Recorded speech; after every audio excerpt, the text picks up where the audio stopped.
Bonjour, je m'appelle Anas Louzitou Mabosso, je suis entrepreneur, je suis conseiller en gestion d'entreprise. Alors, contrairement à ce que pourrait laisser penser le titre, cette vidéo, c'est non pas une critique de l'engouement qu'il y a actuellement sur le fait de retourner en Afrique. Au contraire, je suis un convaincu moi-même, à savoir que je suis également entrepreneur et investisseur en Afrique. Le but, c'est plutôt d'aborder un aspect de cet engouement qui est peut-être moins souvent abordé à mon sens, c'est-à-dire uniquement un retour, un investissement en Afrique qui soit orienté capitaliste et qui ne tienne pas compte de certaines inégalités que cela peut créer. Alors en 2019, il y avait un rapport de l'OIM, l'Organisation internationale des migrations, qui indiquait que l'Afrique vivait une croissance improductive. C'est-à-dire qu'il y avait un accroissement des PIB africains, sans pour autant que la conséquence de cela soit une industrialisation des pays africains, une réduction des inégalités de richesse. Également, il y avait un déplacement de certaines populations les plus défavorisées, notamment les migrants ou les personnes très pauvres, des capitales, des grandes villes, vers des bidonvilles ou des quartiers extrêmement défavorisés. Il y avait également pour conséquence une dégradation de l'environnement suite à cela.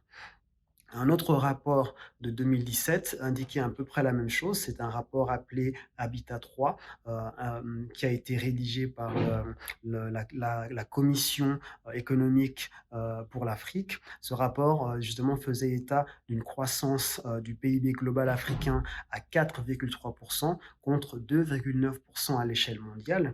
Mais également, les conséquences étaient qu'il n'y avait pas pour autant une industrialisation des pays africains. Il y avait un creusement des inégalités de richesse et il y avait justement une dégradation de la qualité de vie de beaucoup d'Africains. Alors, je pense pour ceux qui ont voyagé, qui ont pu aller dans les grandes villes africaines, je pense que vous avez dû constater justement ces très grandes villes, ces grandes métropoles africaines qui sont très urbanisées et très développées. Et à côté, vous avez des quartiers ou des petites villes beaucoup plus, qui ressemblent beaucoup plus à des bidonvilles ou qui sont beaucoup, beaucoup moins développées. C'est-à-dire que la croissance des grandes villes ou l'urbanisation des grandes villes n'a pas pour autant profité à des villes ou des quartiers plus petits. Et ça, c'est vraiment un vrai problème. En tant que pays donc, je pense qu'il est important, que les pays africains ne tombent pas dans la caricature, dans une certaine caricature, je dirais, de certains pays dans le monde, comme notamment les monarchies du Golfe, ou le Brésil ou encore l'Inde, des pays qui ont connu des croissances spectaculaires, mais où justement le creusement des inégalités, entre les très riches et les très pauvres est, assez spectaculaire également. En tant qu'individu, je pense que ce qui est important, c'est d'éviter de tomber dans une forme de caricature, c'est-à-dire qu'on voit aujourd'hui sur les réseaux sociaux énormément d'Africains qui deviennent millionnaires et milliardaires, et tant mieux, c'est une très bonne chose. Mais en fait, voilà, vous allez souvent, la caricature, c'est souvent que vous avez des personnes, je ne dis pas que c'est la majorité des cas, mais c'est quand même assez représentatif, des personnes qui tout d'un coup deviennent très riches, qui roulent dans des très belles voitures en Afrique, qui ont de très belles maisons, qui emploient du personnel qui malheureusement souvent ne sont pas payés à un prix assez raisonnable, des personnes qui souvent ne vont pas consommer forcément local, c'est-à-dire favoriser les économies locales, mais vont consommer dans les magasins qui sont plutôt internationaux, etc. Et donc des personnes qui vivent une vie de bling-bling assez, enfin parfois déraisonnable, alors qu'autour d'eux, il y a des personnes qui vivent encore sous le seuil de pauvreté.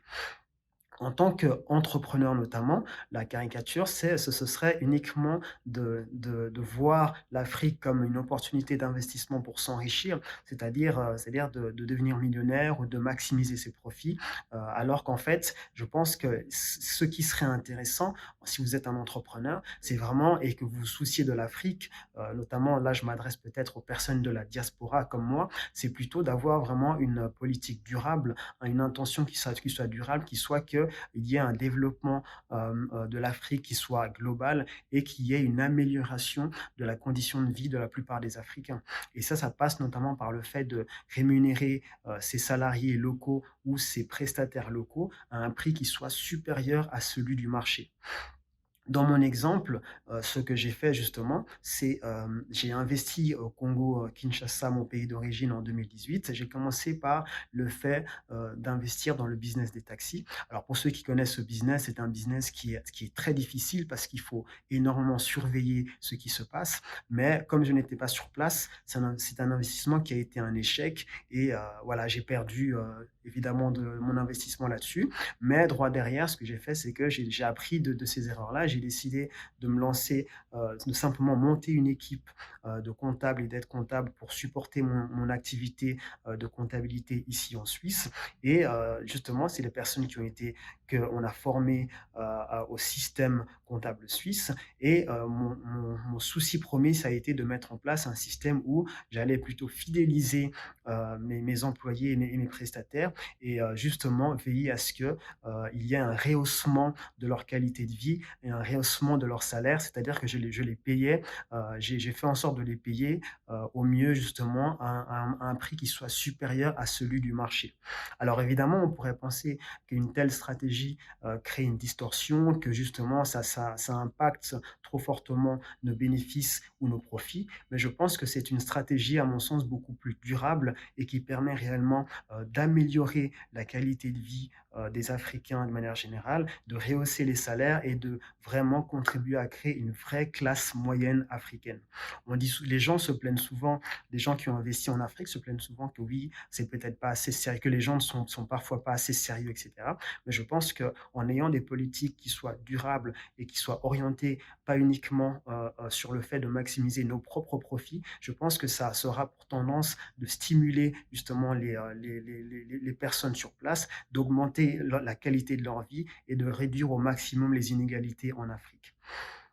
Mon prochain investissement en Afrique, mon prochain projet africain sera au Sénégal, où je compte m'installer et pourquoi pas y investir également. Et j'espère que sur place, je rencontrerai également des prestataires et des entrepreneurs qui partagent ma philosophie du développement de l'Afrique en tenant compte de tous les aspects et en ayant une philosophie la plus durable possible.